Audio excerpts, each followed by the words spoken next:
Hi this is Shravani welcome to 6 at 6. దేవుళ్లను అవమానించిన మన ధర్మాన్ని ఎగతాళి చేసిన హిందువులంతా గొంతెత్తాలని పవన్ పిలుపు.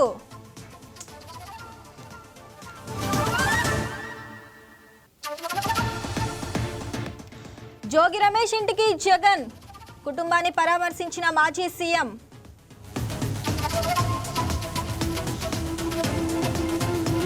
ఎన్నికల ప్రచారం ముందు బీజేపీకి బిగ్ షాక్. తెలంగాణలో పవన్ ప్రచారం రద్దు. ఏపీలోని తూర్పుగోదావరి జిల్లా ప్రజలను పెద్దపులి వణికిస్తుంది. పెద్దపులి దాటికి గత 5 రోజులుగా కంటి మీద కునుకు లేకుండా ప్రజలు అల్లాడిపోతున్నారు. రోజుకో గ్రామానికి వెళ్తూ పశువులపై దాడి చేస్తుండటంతో జిల్లావాసులు ఆందోళన చెందుతున్నారు. నిద్ర మానుకొని కాపలా ఉండవలసిన పరిస్థితి వచ్చిందని అంటున్నారు. ఇక పులి సంచారంపై మరింత సమాచారం మా కరెస్పాండెంట్ సత్యనారాయణ అందిస్తారు. సత్యనారాయణ చెప్పండి. ఇక గత 6 రోజులుగా అయితే పులి అయితే అటవీశాఖ అధికారులను పరుగులు పెట్టిస్తుంది కదా, దాని గురించి అప్డేట్ ఏంటి? ఈ రోజు తూర్పుగోదావరి జిల్లాలోని రాయవరం మండలంలో కొరమాపురంలోని పులి ఒక పాడుపడ్డ బంగ్లాలో ఉంది. ఈ పులిని పట్టుకునేందుకు కూడా ఫారెస్ట్ అధికారులు ఎంతో శ్రమ పడుతున్నారు. అయితే మత్తుని తుపాకులో ఎక్కిస్తుండగా కూడా ఒక్కసారిగా పులి బెదిరిపోయి పొలాల మీదుగా కూడా వెళ్ళిపోయింది. దీంతో మళ్ళీ ఆ కుర్మపురంలోనే వేరే పాడుపడ్డ ఒక పాకలోకి వెళ్ళింది. ఆ పాకలో ఉన్న దోడిని కూడా దాడి చేసి తినేసింది. దాంతో పాటుగా కూడా ఆ పాకు చుట్టూ కూడా అక్కడ ఉన్న ఫారెస్ట్ అధికారులు కూడా ఉచ్చిని వేసి దాన్ని పట్టుకునేందుకు అనేక రకాలుగా ప్రయత్నిస్తున్నారు. ఇప్పటికే ఆ పాకు చుట్టూ కూడా ఉచ్చులు అయితే వేశారు. పులిని ఎట్టి పరిస్థితులైనా పట్టుకుంటామని కూడా ఫారెస్ట్ అధికారులు తెలియజేస్తున్నారు. అయితే ఎందుకంటే ఇప్పుడు ఇంకోటి ఏంటంటే ఈ పులిని పట్టుకునేందుకు కూడా నైట్ టైం కావడంతో కూడా పట్టుకోవడానికి కూడా కష్టం అనే రీతిలో కూడా వినిపిస్తుంది. ఈ పులిని పట్టుకుంటారా లేదా అనేది కూడా వేచి చూడాలని చెప్పుకోవచ్చు. అయితే ఉదయం నుంచి కూడా గ్రామ ప్రజలు గాండ్రింపుతోటి అనేక రకాలుగా కూడా భయభ్రాంతులకు గురయ్యారు. ఎవరిని కూడా ఇంట్లోంచి బయటికి రాకుండా కూడా అక్కడ ఉన్న స్థానిక ప్రజల్ని కూడా పోలీసులు బందోబస్తు ఏర్పాటు చేశారు. ఈ కుర్మాపురమే కాకుండా ఇక్కడ ఉన్న చుట్టుపక్కల ఉన్న ఏరియాల్లో కూడా స్కూళ్ళు వెంటనే కూడా మధ్యాహ్నం నుంచి సెలవులు ప్రకటించడం, అక్కడి నుంచి తల్లిదండ్రులు స్కూల్ నుంచి పిల్లల్ని తీసుకువెళ్ళడం కూడా జరిగింది. ఎందుకంటే ఈ పులి మత్తు ఇచ్చేటప్పుడు కూడా ఎలాంటి సిచ్యువేషన్ జరిగిద్ది అనేది కూడా ఎవరో చెప్పలేని పరిస్థితి. దీంతో పాటుగా ముందస్తుగానే కూడా అక్కడ ఉన్న గ్రామంలో ఎవరో కూడా ఇంటి నుంచి బయటకు రాకూడదని అక్కడ ఉన్న పశువుల్ని కూడా దగ్గరున్న ఏరియాలో ఈ పశువుల్ని తలదాచుకునే విధంగా కూడా ఎటువంటి లోపడైనా ఏర్పాటు చేసుకునే విధంగా కూడా అధికారులు సూచించారు. ఎవరు కూడా ఇంటి నుంచి బయటకు కూడా రాలేని పరిస్థితి. చుట్టూ ఉన్న 10 కిలోమీటర్లు పైబడి ఉన్న వాళ్ళని కూడా ఎవరిని కూడా ఆ రహదారిలో కూడా ఎవరిని కూడా రానివ్వడం లేదు. ఇటు మీడియాని కూడా పోలీసులు రానివ్వడం లేదని చెప్పుకోవచ్చు. ఇంకోటి ఏంటంటే ఎక్కడికక్కడ ఉదయం నుంచి కూడా ప్రజలు ఆ గ్రామంలో ఏం జరుగుతుంది అనేది కూడా స్థానికంగా భయభ్రాంతులు అయితే గురయ్యారని చెప్పుకోవచ్చు. రైట్ సత్యనారాయణ. అటవీశాఖ అధికారులను పెద్ద పులి పరుగులు పెట్టేస్తుంది. రోజుకో ప్రాంతంలో పులి సంచరిస్తూ మూగ జీవాలపై దాడి చేస్తూ ప్రజలను భయభ్రాంతులకు గురి చేస్తుంది. ఇవాళ కూర్మాపురంలో పాడుబడిన ఇంట్లోకి పెద్ద పులి దూరింది. వెంటనే పాడుబడిన ఇంట్లో నుంచి పొలాల్లోకి దూకింది. అక్కడ నుంచి పంట పొలాలను దాటుకొని సమీపంలోని మరో ఇంటికి పెద్ద పులి వెళ్ళింది. అనంతరం పంట పొలాల్లో నుంచి జనవాసాల మధ్యలోకి పెద్ద పులి వచ్చింది. పులి భయంతో స్థానికులు ఇళ్లలోకి ఎక్కారు. రంగంలోకి దిగిన పూణే స్పెషల్ టీం పులికి మత్తు ఇంజెక్షన్ ఇచ్చేందుకు సిద్ధమైంది. పెద్ద పులిని పట్టుకునేందుకు రెస్క్యూ టీం ప్రస్తుతం వలలు సిద్ధం చేస్తుంది. పెద్ద పులి ఆచూకీపై మరింత సమాచారం మా కరెస్పాండెంట్ నానాజీ అందిస్తారు. నానాజీ చెప్పండి. గత 6 రోజులుగా అయితే అటవీశాఖ అధికారులను అయితే పులి పరుగులు పెట్టిస్తుంది. అంటే మనం చూసాం ఇవాళ కూర్మాగారంలో కూడా తప్పించుకునే ప్రయత్నం అయితే చేసింది. దాని గురించి అప్డేట్స్ ఏంటి? ఇక్కడ చూసుకుంటే కనుక స్థానికుల్లో చాలా భయప్రాంతాలుగా అయితే ఉన్నది. ఎందుకంటే ఆ పులి ఎప్పుడైతే ప్రజల్లోకి వచ్చిందో ఆ ప్రజలందరూ కూడా అంటే ఎవరి మీద వేటాడుతుందా అనే ఉద్దేశం ఉన్నది. దాదాపు 15 రోజుల పాటు అలాగే ఒక మహారాష్ట్ర నుంచి ఇక్కడికి రావడం అంటే దాదాపు 600 కిలోమీటర్లు ప్రయాణం చేస్తుంది. ఈ 600 కిలోమీటర్లో కూడా దాదాపు ప్రయాణం చేసిందని ఒక అంచనా చేశారు అటవీ శాఖ అధికారులు. అది ఇంత ఫాస్ట్ గా ఇది వెళ్ళడం అనేది చాలా కూడా ఆశ్చర్యానికి గురి చేస్తున్నారు. ఎందుకంటే ఇది తప్పించుకున్న ఈ రోజు కానీ నైట్ కానీ పట్టుకోకపోతే కంటి మీద కునుకు లేకుండా ఉన్నట్టు ఉంటుంది స్థానికులకి. ఎందుకంటే స్థానికంగా గ్రామాల్లో చాలా వాళ్ళకి తలుపులు అయ్యి సరిగ్గా ఉండవు. కొంతమందికి ఆరు బయట పడుకుంటుంటారు. కొంతమందికి అంటే ఏది కూడా పక్కా ఇల్లుగా ఉన్నటువంటి పరిస్థితులు కానీ లేవు. అందుకని ఒకవేళ ప్రజల మీద కానీ వేటాడితే కనుక వాళ్ళు భరించుకోలేని పరిస్థితి అవుతుంది కనుక దాదాపు 130 మంది ఎవరైతే అటవీ శాఖ సిబ్బంది ఉన్నారో అటవీ శాఖ సిబ్బంది ఒక వల పన్నినట్టు చుట్టూ పన్నారు. అయితే ఇక్కడ ఉన్న స్థానికుల్లో చాలా మంది యువకులందరూ కూడా కేరింతలు కొట్టడం, వాళ్ళు పరుగులు పెట్టడం, అదే రకంగా కేకలేయడం, విజిల్ చేయడం ఇలాంటివి చేయడం వల్ల అది కాస్త బెదిరిపోయి బయటకు పారిపోతుంది. ఈ రోజు చిక్కినట్టే చిక్కి మళ్ళీ చేజారింది. ఎందుకంటే ఎక్కడైతే ఒక పాక ఉన్నదో ఆ పాకలోకి వెళ్ళిన పులి 2 గేదెలుంటే ఒక గేదె మీద వేటాడి లోపలికి తీసిపోయింది. బయట ఉన్న గేదెని వేటాడి లోపలికి తీసిపోయింది. అయితే ఇది కరెక్ట్ గా ఇది సెట్ అయింది కదా, ఒకవేళ దొరికేస్తుంది కదా అన్న అటవీ సిబ్బంది అంటే ఒకవేళ లోపలికి వెళ్తే అది ఏ విధంగా అటాక్ చేస్తుంది అన్న ఉద్దేశం మీద ఎదురు చూస్తూ ఉన్నారు. అయితే దీనికి మత్తుగానే ఇచ్చి మత్తు ఇచ్చినట్లయితే ఈ రోజు రాత్రికి దాన్ని పట్టుకునే ఏర్పాట్లు అది చేసే పరిస్థితి ఏర్పడ్డది. ఇక్కడ ప్రజలు చూసుకుంటే కనుక చాలా వరకు కూడా అంటే పెద్ద ఎత్తున చుట్టుపక్కల గ్రామాల వాళ్ళు కానీ వాళ్ళందరూ కూడా తరలి వస్తూ ఉన్నారు. అయితే పోలీసులు చెప్పేది ఏంటంటే ఒకవేళ ప్రజలను చూసినా, అరుపులు చూసినా, కేకలు చూసినా వీళ్ళందరూ కూడా ఒక మీదకి ఉరికే ప్రయత్నం ఉన్నది ఉరికే భయపడి మీదకి ఉడుకుతుంది కాబట్టి అటాక్ చేస్తుంది కాబట్టి మీరు ఎవరు రావద్దని చెప్తా ఉన్నారు. అదే 3 అంచెలుగా అంటే సెక్యూరిటీ కూడా ఏర్పాటు చేశారు. ఎక్కడికి కూడా దరిదాపుల్లో ఎక్కడికి కూడా ఎవరిని కూడా రానివ్వకుండా ఉన్నారు. అదే గ్రామంలో ఉన్న ప్రజలైతే అందరూ ఎవరికల్లా తలుపులు వేసుకుని మేము పులి సమాచారం అందించిన వెంటనే మేము సమాచారం ఇస్తాము, అప్పటి వరకు కూడా మీరు ఎవరు కూడా రావద్దని చెప్పేసి అంటూ ఉన్నారు ఇక్కడ పరిస్థితి. నానాజీ ఇప్పటికే పశువులను కూడా కొన్ని పశువులను అయితే తినేసింది. అలాగే ప్రజలు కూడా భయభ్రాంతులకి గురవుతున్నారు. ప్రజల్ని తరలించే అవకాశం ఏమైనా ఉందా? అయితే తరలించాలంటే అక్కడ గ్రామే తరలించాలి కాబట్టి అది వరకు చాలా వరకు ఆ కష్టంతో కూడిన పని. ఎందుకంటే ఎవరైతే సిబ్బంది ఉన్నారో ఈ పోలీసు సిబ్బంది ఈ వీళ్ళకి సాయం చేస్తూ ఉండాలి. కాబట్టి ఏదైతే పులి ఉన్నదో పులి ఉన్న చుట్టుపక్కల ఉన్న అటవీ సిబ్బంది ఉన్నారు, అటవీ సిబ్బంది తగ్గ స్థానిక పోలీసులు ఉన్నారు. అదే రకంగా ఈ 130 మంది సిబ్బంది దాదాపు పూణే నుంచి వచ్చి ఆ కెమెరాలు కూడా 4G కెమెరాలు ఎప్పుడైతే దాని ఫోటో తీసిన క్షణంలోనే వాళ్ళు ఎవరైతే అటవీ సిబ్బంది ఉంటారో వాళ్ళ సిబ్బంది మొబైల్కి వెళ్తుంది. అంటే పులి సంచారం ఎక్కడెక్కడ జరుగుతుంది అన్నది అనుక్షణం కూడా వాళ్ళు చూస్తూనే ఉన్నారు. కానీ కెమెరాకి చిక్కిన వెంటనే మరి కొద్ది దూరం ప్రయాణం చేస్తున్నట్టు వాళ్ళు కూడా హెడేక్ గా ఉన్నది. అయితే ఈ రోజు అంటే ఏదైతే తోటల్లో ప్రయాణం చేస్తున్నదో తోటలో ప్రయాణం చేసేటప్పుడు ఎవరు కూడా దానికి సానుకూలంగా పరిగెత్తి వేటాడే అవకాశం ఉన్నది కాబట్టి ఇప్పుడు ఏదైతే ఒక గదిలో ఉన్నది కాబట్టి ఇదే మనకు అనుకూలమైన సమయం కాబట్టి ఇదే సమయంలో మనం పట్టుకోవాలి. ఎట్టి పరిస్థితుల్లోనూ ఈ రోజు సాయంత్రం కల్లా పట్టుకుందాం అని చెప్పేసి వాళ్ళు చాలా వరకు ధీమా వ్యక్తం చేస్తున్నారు. అదే రీతిలో స్థానికంగా ప్రజలు కూడా ఈ క్షణంలో కానీ ఒకవేళ పట్టుకోకుండా కొన్ని గ్యాప్ ఇచ్చి మళ్ళీ బయటకు కానీ వచ్చేస్తే కనుక ఊర్లో జనం ఎవరు కూడా బయటకు రాలేని పరిస్థితి. ఎందుకంటే ఆ గ్రామం అది ఎలా ఉంటుందంటే ఇటు కాకినాడ జిల్లాకి, అటు డాక్టర్ బిఆర్ అంబేద్కర్ కోనసీమ జిల్లాకి, అలాగే ఇప్పుడు తూర్పుగోదావరి జిల్లాకి ఏదైతే సెంటర్ ఉన్నదో ఆ సెంటర్లోనే ఉంటుంది రాయవరం మండలం. అక్కడి నుంచి ఎటు ప్రయాణం చేసినా ఈ 3 జిల్లాల్లో ఉన్నటువంటి వ్యవస్థ అంతా కూడా పరుగులు పెట్టవలసి ఉంటుంది.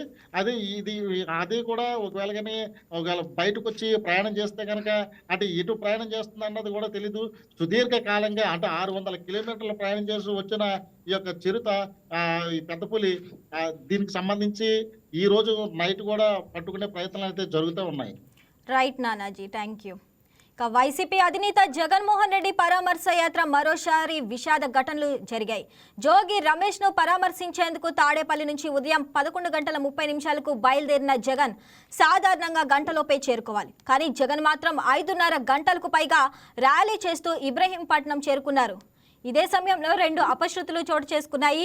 జగన్ కాన్వాయ్తో పాటుగా వస్తున్న చిల్లకల్లు వైసీపీ అధ్యక్షుడు దొంగల రాంబాబు ఆకస్మికంగా పల్సు పడిపోవడంతో స్పృహ తప్పాడు.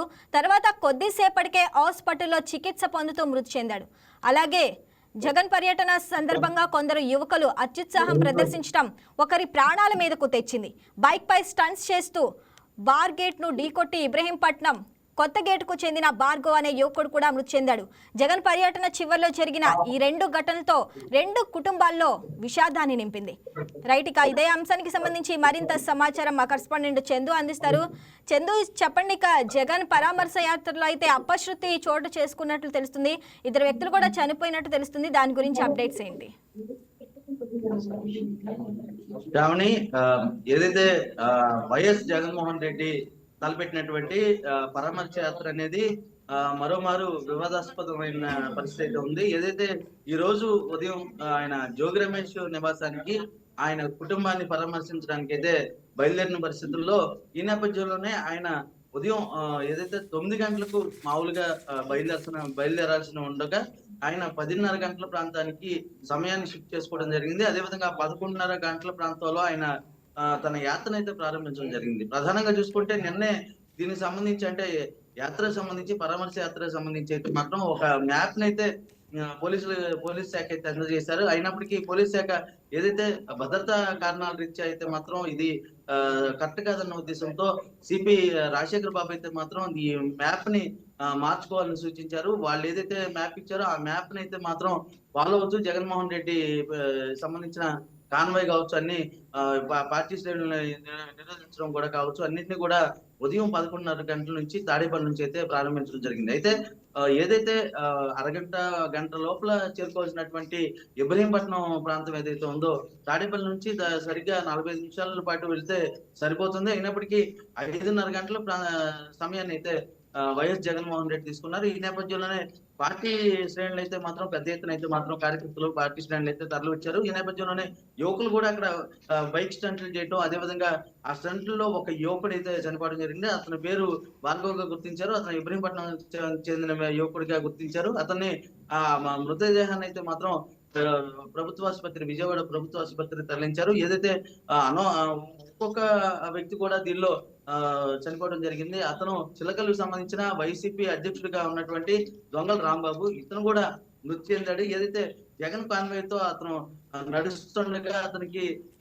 ఆకస్మికంగా అయితే మాత్రం పల్స్ పడిపోయిన నేపథ్యంలో ఆయన అపస్మారక స్థితిలోనికి వెళ్ళిపోయిన అతన్ని ఆంధ్ర హాస్పిటల్లో జాయిన్ చేశారు. జాయిన్ చేసిన వెంటనే ఆయన అక్కడ మృతి చెందడం జరిగింది. ఈ 2 అపశృతులు అయితే మాత్రం వైఎస్ జగన్మోహన్ రెడ్డి సంబంధించి పరామర్శ యాత్ర అయితే మాత్రం దండయాత్రగా మారిందని చెప్పాలి. మొన్న ఏదైతే అంబటి రాంబాబుకు సంబంధించి అంటే అక్కడికి వెళ్లి గుంటూరు కూడా 6 గంటల పాటు ఏదైతే 35 కిలోమీటర్ల మేర ప్రయాణించాల్సిన ప్రయాణం ఏదైతే ఉందో అది సుమారు 6 గంటల్లో వెళ్ళిపోయాల్సిన ప్రయాణం. అయినప్పటికీ ఆయన 6 గంటల పాటు మెల్లగా అందరికీ అభివాదాలు చేసుకుంటూ ముందుకి యాత్ర అయితే కొనసాగించారు. అక్కడికి వెళ్ళిన అనంతరం కూడా అక్కడంతా కూడా అంటే విజయవాడ అదేవిధంగా గుంటూరుకు సంబంధించిన ఏదైతే జాతీయ రహదారి ఉందో మొత్తం అంతా కూడా వాహనాలు స్తంభించిపోయాయి. 50 వాహనాల వరకు కాజా టోల్ గేట్ వద్ద అయితే మాత్రం ఒక ర్యాలీ గేట్ ఏర్పాటు చేశారు. ఈ నేపథ్యంలోనే పూర్తిగా అయితే ఇబ్బందులు ఎదుర్కొన్నారు. ఈ నేపథ్యంలోనే సిపి రాజశేఖర్ బాబు అయితే మాత్రం దీనికి అనుమతి ఇవ్వకుండా ఏదైతే ప్రజల సేఫ్టీ అయితే ముఖ్యం మాకు అని చెప్పి ఆయన అనౌన్స్ చేసి మ్యాప్ అయితే అందించడం జరిగింది. అయినప్పటికీ 5:30 గంటల ప్రాంతం అయితే తీసుకున్నారు. ప్రస్తుతం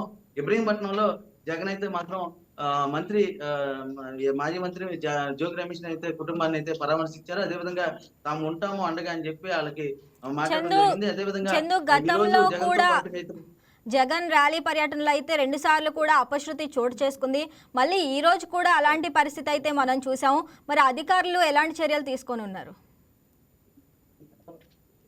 శ్రావణి, ఇప్పటికే జగన్మోహన్ రెడ్డి తన పరామర్శ యాత్రని అనౌన్స్ చేసిన వెంటనే అప్రమత్తమైనటువంటి పోలీస్ శాఖ అంటే సిపి రాజశేఖర్ బాబు అయితే మాత్రం క్లియర్ కట్ ఆదేశాలను అయితే సూచనలు అయితే చేశారు. అంటే ప్రజల సేఫ్టీ ముఖ్యం. మీ యాత్ర సందర్భంగా అయితే మాత్రం పెద్ద ఎత్తున అయితే మాత్రం పార్టీ శ్రేణులు వచ్చే పరిస్థితుంది. రోడ్లన్నీ కూడా నిండిపోతాయి కాబట్టి ట్రాఫిక్ అంతరాయం ఏర్పడుతుంది. అదేవిధంగా రోడ్లన్నీ కూడా స్తంభించిపోతాయని కూడా ముందుగానే హెచ్చరించిన పరిస్థితుంది.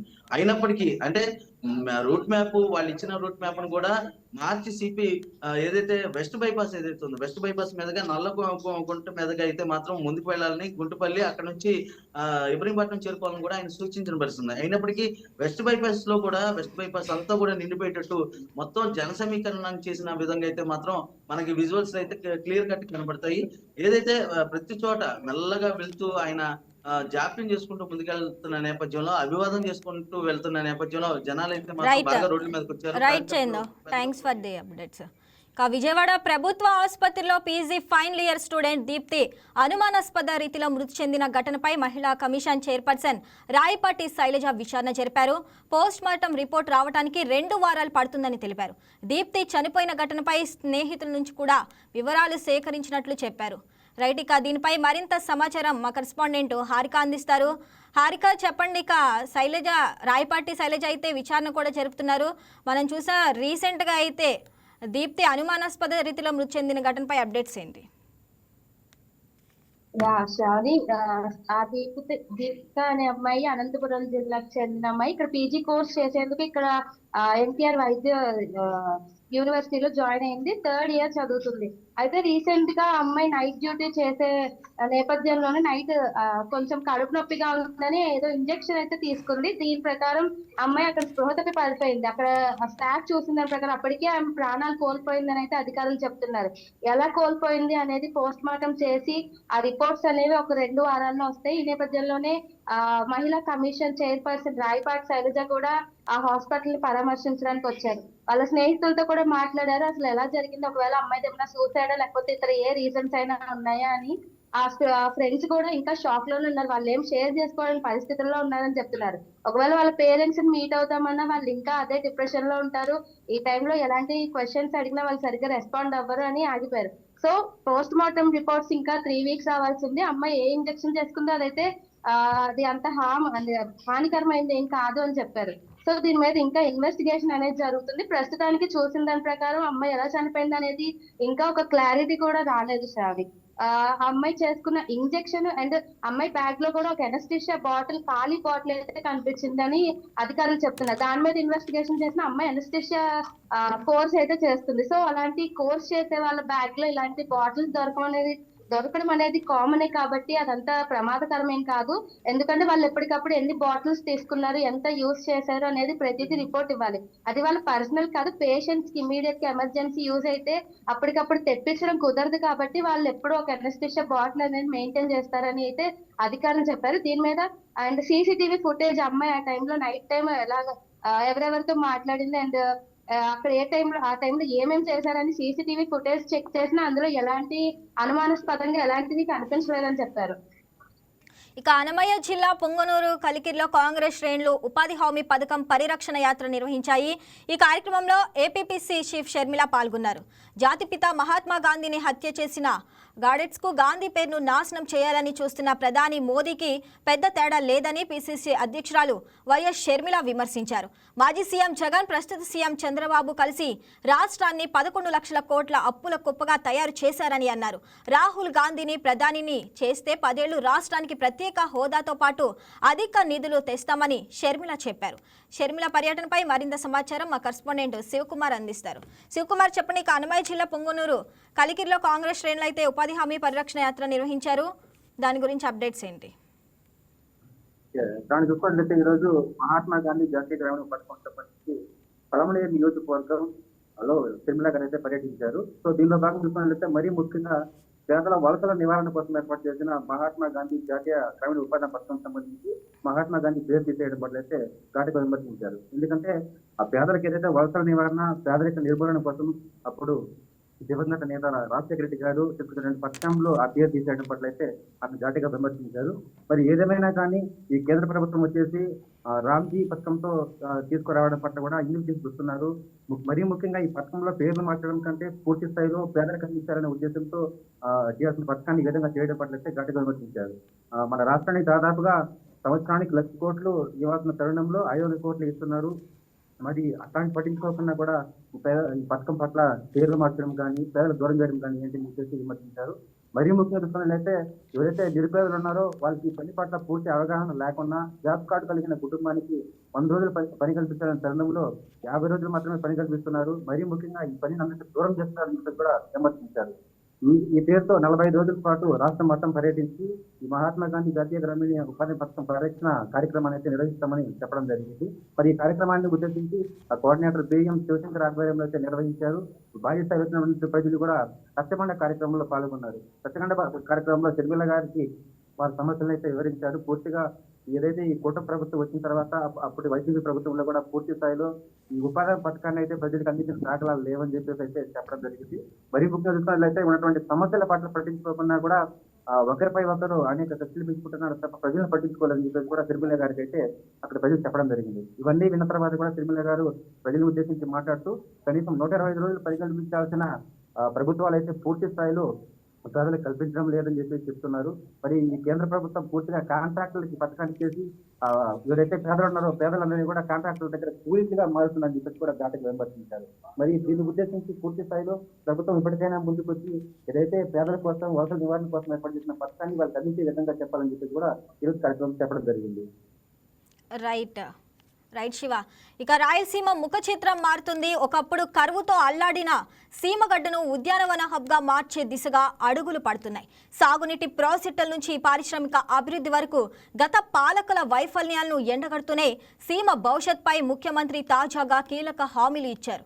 మచ్చుమరి, పోతిరెడ్డిపాడు లాంటి ప్రాజెక్టులు ఉండగా రాయలసీమ లిఫ్ట్ పేరుతో అనుమతులు లేకుండా నాటకాలు ఆడారని, అందుకే ఎన్జీటీ అడ్డుకుందని చంద్రబాబు గుర్తు చేశారు. అలాగే కర్నూలులో వేదావతి ప్రాజెక్టును పూర్తి చేస్తామన్న సీఎం తుంగభద్ర డ్యాం నుంచి కర్నూలుకు గరిష్ట స్థాయిలో నీటి వినియోగంలోకి తెస్తామని, గురు రాఘవేంద్ర రాజోలి బండ ప్రాజెక్టు పూర్తి చేస్తామని, అంతర్రాష్ట్ర వివాదంలో ఉన్న గుండ్రేవుల ప్రాజెక్టుకు ఉన్న అడ్డంకుల గురించి పొరుగు రాష్ట్రాలతో చర్చించి పరిష్కరిస్తామని హామీ ఇచ్చారు. రైట్, ఇక దీనిపై మరింత సమాచారం మా కరెస్పాండెంట్ మురళి అందిస్తారు. మురళి, చెప్పండి. ఇక రాయలసీమ ముఖ చిత్రం అయితే మారబోతుంది. సీమగడ్డను ఉద్యాన హబ్గా మార్చేందుకు అడుగులైతే పడుతున్నాయి. దాని గురించి అప్డేట్స్ ఏంటి? పవని, కర్నూలు జిల్లాలో ఇవాళ ముఖ్యమంత్రి చంద్రబాబు నాయుడు పర్యటన సందర్భంగా ఎమ్గనూరు నియోజకవర్గంలో జరిగినటువంటి మీ భూమి మీ హక్కు పట్టాదారు పాస్ పుస్తకం కార్యక్రమంలో భాగంగా ముఖ్యమంత్రి చంద్రబాబు నాయుడు కొన్ని కీలక ప్రకటనలు చేశారు. ఏదైతే రాయలసీమ ముఖ చిత్రాన్ని మార్చే దిశగా సాగునీటి ప్రాజెక్టులను కూడా అభివృద్ధి చేస్తామని చెప్పి కూడా చెప్పారు. ముఖ్యంగా కర్నూలు జిల్లా పశ్చిమ ప్రాంతమైనటువంటి ఎమ్గనూరు నియోజకవర్గంలో ఉన్నటువంటి పెండింగ్ ప్రాజెక్టులను పూర్తి చేస్తామని చెప్పి కూడా హామీ ఇచ్చారు. దీనిలో భాగంగా ఏదైతే గురు రాఘవేంద్ర ప్రాజెక్టు కింద ఉన్నటువంటి 7 ఎత్తిపోతల పథకాలను తక్షణమే మరమ్మతులు చేపట్టేందుకు 44 కోట్ల రూపాయలు మంజూరు చేసి ఆ పనులను త్వరితగతిన పూర్తి చేస్తామని చెప్పి కూడా ముఖ్యమంత్రి హామీ ఇచ్చారు. దీంతో పాటు 138 కోట్ల రూపాయలతో ఎమ్మెనూరు బైపాస్, అదేవిధంగా కర్నూలు బళ్ళారి జాతీయ రహదారిని 4 వరుసలుగా అభివృద్ధి చేస్తామని చెప్పి కూడా హామీ ఇచ్చారు. వీటితో పాటు ఎమ్మెనూరులో ఉన్నటువంటి ఈ చేనేతల చిరకాల కోరికైనటువంటి టెక్స్టైల్ పార్క్ ను కూడా అభివృద్ధి చేసేందుకు కేంద్రం సహాయంతో 15 కోట్ల రూపాయలతో టెక్స్టైల్ పార్క్ ను కాస్త మెగా టెక్స్టైల్ పార్క్ గా అభివృద్ధి చేసి ఆ ప్రాంతంలో ఉన్నటువంటి దాదాపు 2000 మంది చేనేతలకు ఉపాధి అవకాశాలు కల్పించే దిశగా చేస్తామని చెప్పి కూడా హామీ ఇచ్చారు పవని. దీంతో పాటు ఏదైతే ప్రస్తుతం కర్నూలు మున్సిపల్ పరిధిలో తాగునీరు అందించేందుకు గాజులు దిన్న ప్రాజెక్టు ప్రస్తుతం ఉన్నటువంటి 4.5 టీఎంసీల స్టోరేజ్ కెపాసిటీని 5.5 టీఎంసీలకు పెంచి దాంతో కర్నూలు మున్సిపల్ పరిధిలో ఉన్నటువంటి అన్ని ప్రాంతాలకు తాగునీరు అందిస్తామని చెప్పి కూడా హామీ ఇచ్చారు. అదే రకంగా అటు పులికన్మ ప్రాజెక్ట్ ఏదైతే ఉందో ప్రస్తుతం 1.2 టీఎంసీ కెపాసిటీ ఉన్నటువంటి పులికన్మ ప్రాజెక్టు కూడా 2.5 టీఎంసీలతో అవసరమైతే 3.2 టీఎంసీల సామర్థ్యానికి పెంచి ఎమ్గనూరు అదేవిధంగా గొనిగెండ్ల మండలాలకు సాగునీరు అవసరాలు తీర్చే దిశగా అభివృద్ధి చేస్తామని చెప్పి కూడా హామీ ఇచ్చారు పవన్. ఈ రకంగా కర్నూలు జిల్లా పశ్చిమ ప్రాంతమైనటువంటి ఎమ్గనూరు నియోజకవర్గంలో తాగునీటికి ఎలాంటి డోకా లేకుండా చేస్తామని చెప్పి కూడా హామీ ఇచ్చారు. Right Murali, thanks for the updates. That's all for now. Keep watching YK news. ఇది తెలుగువారి గుండె చప్పుడు.